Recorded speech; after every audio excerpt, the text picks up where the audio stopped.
Hello student, पिछले lecture में हमने तटस्थ वक्र की विशेषताएं पढ़ी थी। उसमें हमने विशेषताओं के सिर्फ 5 पॉइंट किए थे। उससे आगे भी और विशेषताएं हैं जिनका अध्ययन हम आज करेंगे। तो 6th जो इसकी विशेषता है वो क्या है? ऊंचा तटस्थ वक्र नीचे तटस्थ वक्र की अपेक्षा अधिक संतुष्टि का द्योतक है।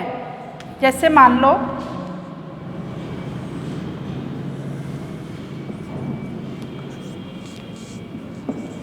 यहाँ पे लेते हैं x वस्तु, यहाँ पे y वस्तु। तो एक ही रेखा चित्र में जब कई तटस्थ वक्र रेखाएं खींची जाती हैं तो उसको तटस्थ मानचित्र कहते हैं। जैसे मान लो IC1, IC2, IC3।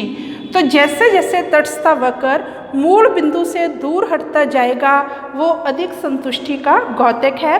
कहने का मतलब IC1 से कम संतुष्टि मिलेगी, IC2 से उससे ज़्यादा, IC3 से इससे ज़्यादा। कैसे? मान लो हमने ये पॉइंट ले लिया, इस बिंदु पे है A बिंदु और ये B बिंदु। तो A बिंदु की अपेक्षा B बिंदु से अधिक संतुष्टि मिलेगी और C बिंदु से उससे भी ज़्यादा मिलेगी, क्योंकि A बिंदु IC1 पर स्थित है, B बिंदु उससे ऊंचे तटस्थ वक्र, IC सबसे ऊंचे तटस्थ वक्र।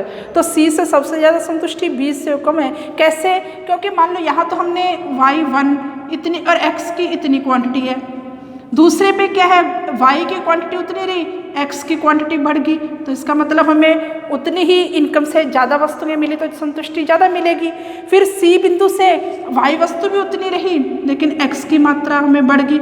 लेकिन एक ही तटस्थ वक्र पर अगर हम एक बिंदु से दूसरे बिंदु पर जाएंगे, मान लो ये L बिंदु है, A से L पे आएंगे तो संतुष्टि समान रहेगी, क्योंकि अगर हमने X की मात्रा बढ़ाई है तो Y की मात्रा हमें कम करनी पड़ी। लेकिन A से B बिंदु, B से C बिंदु पर जाते हैं तो हमारी संतुष्टि बढ़ती जाएगी, क्योंकि Y वस्तु की क्वांटिटी उतनी है, X की क्वांटिटी हमारी बढ़ रही है। तो कहने का मतलब जैसे जैसे हम ऊंचे तटस्थ वक्र पर जाते हैं हमारी संतुष्टि जो है बढ़ती जाती है। कहने का मतलब मूल बिंदु से जितनी दूर तटस्थ वक्र हटता जाता है उपभोक्ता की संतुष्टि जो है बढ़ती जाती है। नेक्स्ट है तटस्थ वक्र एक दूसरे के समानांतर हो आवश्यक नहीं। तो इसका भी हम कह सकते हैं, जैसे मान लो एक तटस्थ मानचित्र में कई सारी तटस्थ रेखाएं हैं, वो एक दूसरे के समानांतर हो ऐसा नहीं है। जैसे मान लो X वस्तु ली हमने यहाँ पे Y वस्तु। ये तटस्थ रेखा ऐसे भी हो सकती है, ये ऐसे भी हो सकती है, ये ऐसे भी हो सकती है, IC1, IC2, IC3। ये एक दूसरे के समानांतर हो ऐसा जरूरी नहीं है, क्योंकि अगर दो वस्तुओं के लिए सीमांत प्रतिस्थापन दर अगर समान है तो तटस्थ रेखाएं क्या होंगी? समानांतर होंगी। लेकिन ऐसा नहीं होता। अगर हम दो वस्तुओं से संबंधित विभिन्न कॉम्बिनेशन लेते हैं तो हो सकता है उनमें जो सीमांत प्रतिस्थापन दर है वो अलग अलग होगी। अगर सीमांत प्रतिस्थापन दर अलग अलग है तो जरूरी नहीं जो रेखाएं हैं वो समानांतर हो, बल्कि असमानांतर होती हैं।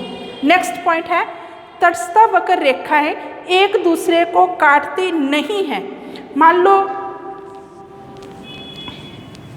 ये दो तटस्थ रेखाएं हैं, एक ये है और एक ये है, IC2, IC1। ये A बिंदु है, ये B बिंदु है और ये C बिंदु है। ठीक है?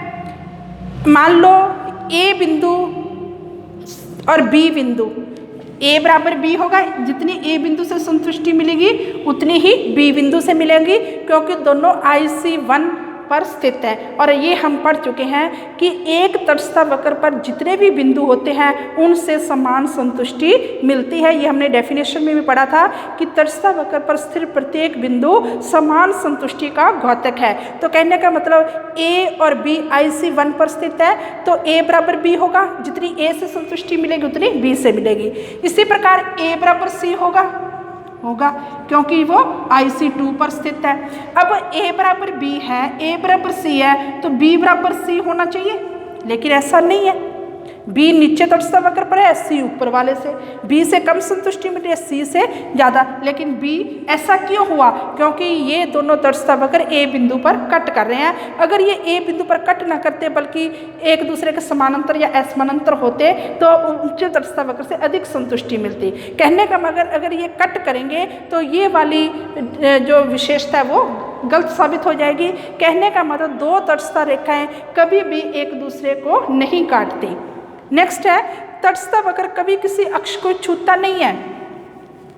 मान लो ये तटस्थ वक्र है, ये इसने y अक्ष को छू लिया IC1, तो इसका मतलब वो x इस बिंदु पे, चाहे हम ये बिंदु लें, चाहे हम ये बिंदु लें, चाहे ये बिंदु लें, इनसे संतुष्टि हम पढ़ चुके हैं कि तटस्थ वक्र के पर स्थित प्रत्येक बिंदु दो वस्तुओं के कॉम्बिनेशन को बताता है। लेकिन यहाँ तो क्या है, ए बिंदु पे तो x वस्तु 0 है और y OA है, तो इसका मतलब ये तो अगर OY अक्ष को छूता है तो केवल ये बताता है कि उपभोक्ता केवल एक वस्तु y वस्तु का उपभोग कर रहा है। अगर वो OX अक्ष को छुएगा तो इसका मतलब क्या है कि y वस्तु तो 0 है और x वस्तु का उपभोग कर रहा है। लेकिन हमने ये परिभाषा में क्या लिया था कि तटस्थ वक्र दो वस्तुओं के कॉम्बिनेशन को बताता है। अगर वो किसी एक अक्ष को छुएगा इसका मतलब उपभोक्ता एक वस्तु का उपभोग कर रहा है, लेकिन वो तटस्थ वक्र में ऐसा नहीं होता। फिर है, तटस्थ वक्र विश्लेषण द्वारा उपभोक्ता संतुलन की व्याख्या की जा सकती है। उपभोक्ता का संतुलन एक पूरा क्वेश्चन है कि तटस्थ वक्र की सहायता से उपभोक्ता के संतुलन की व्याख्या करें, जिसकी डिटेल हम नेक्स्ट लेक्चर में करेंगे। लेकिन यहाँ पे शॉर्ट में बताती हूँ कि तटस्थ वक्र की सहायता से उपभोक्ता का संतुलन कहाँ पे होगा। ये यहाँ पे लेते हैं हम x वस्तु, यहाँ पे y वस्तु। ये मूल्यानुपातिक रेखा है, बजट रेखा है AB। ये हमें बताती हैं कि निश्चित आय के द्वारा हम x तथा y वस्तु की कितनी कितनी मात्रा खरीद सकते हैं। तो ये तटस्थ वक्र है, यहाँ पे ये स्पर्श करता है, वहाँ पे उपभोक्ता का संतुलन होगा, यानी E बिंदु। उपभोक्ता ना A बिंदु पर है ना B बिंदु पर, बल्कि ई बिंदु पर संतुलन में होगा, क्योंकि वो कीमत रेखा को स्पर्श कर रहा है। क्योंकि इनकम जो है एक कंडीशन होती है कि आय, ये जो ए और बी बिंदु है ये मूल्यानुपातिक रेखा के बाहर है, यानी उपभोक्ता इनको खरीद नहीं सकता। हालांकि ए ई बी से समान संतुष्टि मिल रही है, लेकिन ए और बी बिंदु मूल्यानुपातिक रेखा के बाहर स्थित हैं, जिनको उपभोक्ता अपनी स्थिर इनकम से नहीं खरीद सकता। केवल ई बिंदु पर ही उपभोक्ता संतुलन में होगा, क्योंकि ई बिंदु मूल्यानुपातिक रेखा को स्पर्श कर रहा है। तो ये ई बिंदु उपभोक्ता के संतुलन का इक्विलिब्रियम पॉइंट है। तो कहने का मतलब तटस्थ वक्र विश्लेषण की सहायता से हम उपभोक्ता के संतुलन की व्याख्या कर सकते हैं। इसकी डिटेल कि ये प्राइस लाइन, बजट रेखा या मूल्यानुपातिक रेखा क्या होती है, या इसकी कौन सी शर्तें हैं जो उपभोक्ता के संतुलन को बताती हैं, ये हम नेक्स्ट लेक्चर में पढ़ेंगे। आज इतना ही। Thanks students.